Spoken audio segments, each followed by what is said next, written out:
Didi benjol anaknya bego, bibirnya sumbing, matanya juling, tubuhnya kerempeng, kurang gizi, mengkhawatirkan organisasi kesehatan dunia.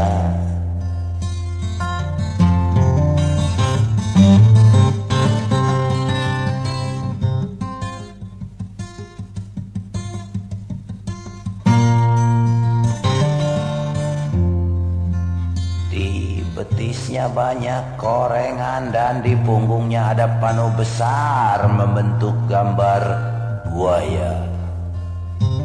Itu pano.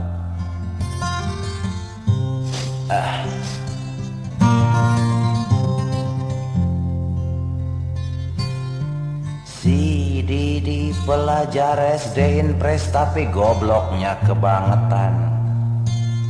Waktu guru bertanya padanya siapa Presiden Filipina, Didi cuma menjawab, Mangkosa.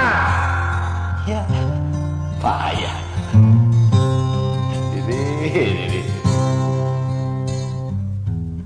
Si Didi bukan guyon, emang geblek, kagak pernah ngapalin.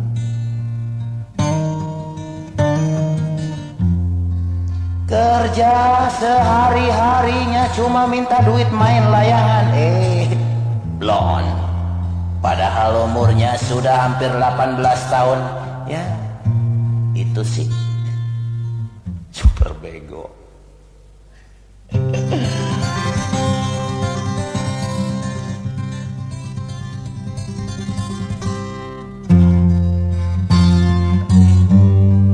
Ibunya cuma penjual lotek kangkung dan rujak juga. Bapaknya cuma penjajah sumbu kompor dan karet kolor,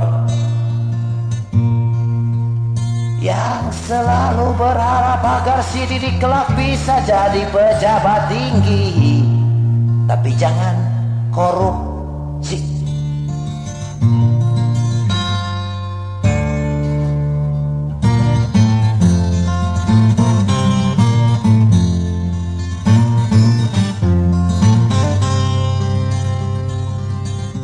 Wah, jauh. Didi baru duduk di bangku kelas 5 padahal di SD sudah hampir 11 tahun.